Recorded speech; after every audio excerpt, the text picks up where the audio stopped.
Assalamualaikum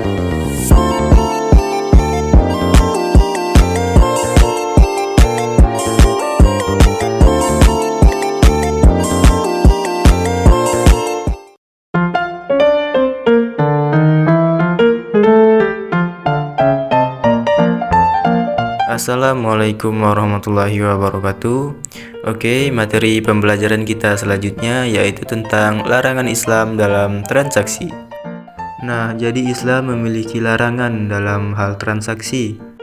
Nah, tentunya muncul dalam benak kita tentang larangan transaksi seperti apa sih yang dilarang?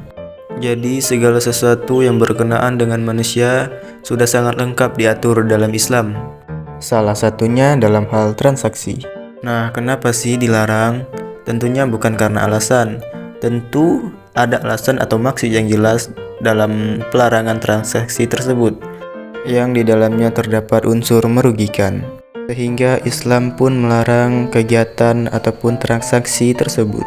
Nah, apa saja transaksi tersebut? Mari kita bahas. Baik, selanjutnya perhatikan bagian berikut mengenai tentang penyebab dilarangnya suatu transaksi. Jadi terdapat 3 faktor penting yang merupakan penyebab dilarangnya suatu transaksi, yaitu pertama, zatnya haram. Lalu yang kedua ada haram selain zatnya. Contohnya yaitu ada tadlis, ada iktikar, ada ba'i najasi, kemudian tagrir atau gharar, lalu riba, dan terakhir riswah. Lalu penyebab yang ketiga yaitu tidak sahnya akad, dikarenakan rukunnya tidak terpenuhi, bisa syaratnya tidak terpenuhi, terjadinya ta'aluk, ataupun terjadinya 2-in-1.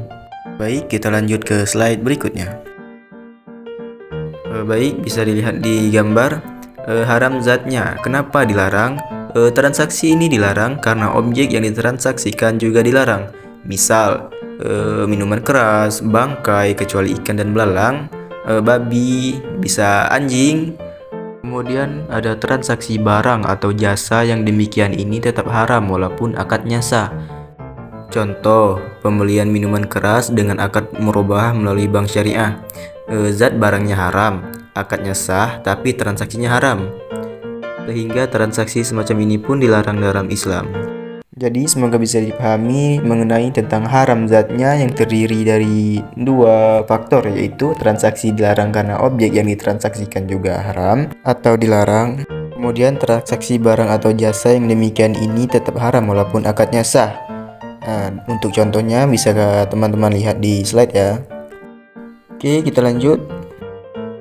Baik, selanjutnya haram selain zatnya, yaitu pertama ada tadlis, yang dimana setiap transaksi dalam Islam harus dilandasi dengan prinsip kerelaan kedua belah pihak yang melakukan transaksi. Lalu mereka harus saling memiliki informasi yang sama tentang barang atau jasa yang ditransaksikan, sehingga tidak adanya pihak yang merasa dirugikan. Kemudian ada sebab tadlis. Pertama, kuantitas, yaitu pengurangan timbangan. Lalu kualitas, menyembunyikan kecatatan objek. Kemudian harga, memanfaatkan ketidaktahuan harga pasar. Lalu yang terakhir, waktu penyerahannya, yang dimana penjual tidak mengetahui secara pasti kapan barang akan diserahkan kepada si pembeli. Karena itu tadlis ini dilarang dalam Islam. Baik, kita lanjut. Yang kedua yaitu melanggar prinsip la tazlimuna wa la tuzlamun. Jangan menzalimi dan jangan dizalimi. Maksudnya praktik dalam melanggar prinsip ini yaitu rekayasa pasar dalam suplai, iktikar atau penimbunan barang, yang dimana seseorang mengupayakan adanya kelangkaan barang dengan menimbun atau entry bearish atau menghambat produsen lain untuk ke pasar agar ia menjadi monopoli, sehingga seseorang tersebut menjual harga barang dengan sangat tinggi dibandingkan harga sebelum munculnya kelangkaan tersebut. Kemudian dia mengambil keuntungan dibandingkan keuntungan sebelum menjadi 1:2. Itulah mengapa praktik iktikar ini juga dilarang dalam Islam. Oke, kita lanjut. Kemudian rekayasa pasar dalam demand atau ba'i najasi, yang dimana dalam rekayasa pasar dalam demand ini terjadi bila seseorang produsen atau pembeli menciptakan permintaan palsu seolah-olah ada banyak permintaan terhadap suatu produk sehingga harga jual produk akan naik. Di mana cara ini biasanya dilakukan dengan cara penyebaran isu, melakukan order pembelian, kemudian pembelian pancingan sehingga tercipta sentimen pasar. Bila harga sudah naik sampai level yang diinginkan, maka yang bersangkutan akan melakukan aksi ambil untung dengan melepas kembali objek yang sudah dibeli. Sehingga praktik semacam ini juga dilarang dalam Islam. Baik, kita lanjut. Kemudian ada gharir atau gharar, yaitu situasi di mana terjadi incomplete information karena adanya ketidakpastian dari kedua belah pihak yang sedang melakukan transaksi. Yang dimana gharir atau gharar ini terjadi bila kita merubah suatu yang seharusnya bersifat pasti menjadi tidak pasti. Yang biasanya gharir atau gharar ini terjadi karena 4 hal, yaitu diantaranya yang pertama yaitu kuantitas, lalu yang kedua yaitu kualitas. Contohnya pada transaksi penjualan sapi yang masih dalam perut induknya, sehingga masih adanya unsur ketidakjelasan atau ketidakpastian akan barang yang ditransaksikan. Contoh pada kasus ini seperti anak sapi yang masih dalam perut induknya. Kemudian yang terakhir atau yang keempat yaitu waktu penyerahan, yang dimana menjual barang hilang seharga sekian rupiah dan disetujui oleh pembelinya, yang dimana terdapat ketidakjelasan atau ketidakpastian akan barang hilang tersebut, sehingga praktik semacam ini juga dilarang dalam Islam. Baiklah, semoga bisa dipahami. Kita lanjut. Kemudian haram selain zatnya yaitu ada riba atau kelebihan atau bunga. Jadi kelebihan atau bunga dalam istilah fikih itu dikenal dengan istilah riba. Jadi tahu ya apa itu riba? Adapun riba ini sendiri terbagi menjadi 3, yaitu ada riba fadl atau riba buyu, kemudian kedua riba nasyiah atau riba duyun, kemudian yang ketiga riba jahiliyah. Oke, mari kita bahas, yaitu yang pertama yaitu riba fadl. Riba fadl adalah riba karena pertukaran barang sejenis yang tidak memenuhi kriteria sama dengan kualitasnya. Contoh pada pertukaran beras, yaitu beras bulog dan beras manggis. Pertukaran tersebut tidak sah atau tidak boleh karena kualitas dan kuantitasnya beda. Yang dimana kualitas dari beras bulog itu lebih buruk atau lebih jelek dari beras manggis, yang dimana beras manggis lebih baik dari beras bulog, sehingga pertukaran kedua beras tersebut tidak diperbolehkan karena perbedaan kualitas. Oke, yang kedua yaitu riba nasyiah. Apa itu riba nasyiah? Riba nasyiah yaitu riba yang timbul akibat hutang piutang yang tidak memenuhi kriteria untuk muncul bersama resiko dan hasil usaha muncul bersama biaya. Dan transaksi semisal ini mengandung pertukaran kewajiban menanggung beban hanya berjalannya waktu.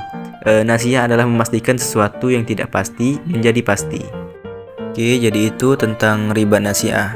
Kemudian yang ketiga atau yang terakhir yaitu riba jahiliyah. Apa itu riba jahiliyah? Yaitu hutang yang dibayar melebihi dari pokok pinjaman karena si peminjam tidak mampu mengembalikan dana pinjaman pada waktu yang ditetapkan, alias tidak disepakati di awal akad melainkan dijatuhkan pada saat jatuh tempo. Oke, jadi itu seputar riba, yang dimana riba tadi terbagi menjadi 3, riba fadl, riba nasyiah, dan riba jahiliyah. Harap teman-teman bisa paham ya mengenai dari ketiga riba tersebut. Oke, selanjutnya kita lanjut. Baik, selanjutnya yaitu tidak sah atau lengkap akadnya, yang dimana suatu transaksi tidak termasuk dalam kategori haram litazlitihi maupun haram li ghorihi, belum tentu serta-merta menjadi halal. Adapun sesuatu tersebut menjadi haram bila akad atas transaksi itu tidak sah atau tidak lengkap. Kemudian Bisa juga terjadi karena suatu transaksi dikatakan tidak sah atau tidak lengkap akadnya bila terjadi salah satu atau lebih faktor berikut.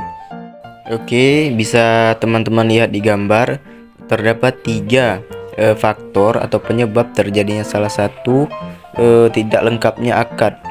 Apa saja dari tiga tersebut? Yaitu yang pertama, rukun dan syaratnya tidak terpenuhi. Adapun rukun jual beli yaitu meliputi adanya pelaku, adanya objek, adanya ijab kabul, kemudian adanya syarat jual beli. Lalu tidak dengan menghalalkan yang haram, mengharamkan yang halal, menggugurkan rukun, bertentangan dengan rukun, dan yang terakhir mencegah berlakunya rukun. Lalu faktor kedua yaitu terjadi ta'alluq, yaitu terjadi bila dihadapkan pada dua akad yang saling dikaitkan dengan maksud berlakunya akad satu tergantung pada akad kedua. Dalam terminologi fikih disebut bai'il inah. Kemudian faktor terakhir atau yang ketiga yaitu terjadinya two in one. Apa sih yang dimaksud two in one? Yaitu satu transaksi diwadahi oleh dua akad sekaligus sehingga terjadinya ketidakpastian. Nah, dalam terminologi fikih disebut dengan syafqatin fil al-safaqah. Two in one terjadi karena adanya faktor-faktor yaitu objeknya sama, lalu pelakunya sama, kemudian jangka waktunya sama. Sehingga bila salah satu dari faktor tersebut tidak ada, maka tidak terjadi two in one. Oke, mungkin itu materi dari saya. Semoga kawan-kawan bisa paham ya seputar transaksi apa saja sih yang tidak boleh dalam Islam. Oke, itulah dia seputar materi tentang transaksi yang tidak diperbolehkan dalam Islam atau yang dilarang dalam Islam. Diharapkan kawan-kawan bisa mengerti ya. Sampai jumpa di lain waktu. Saya tutup. Assalamualaikum warahmatullahi wabarakatuh.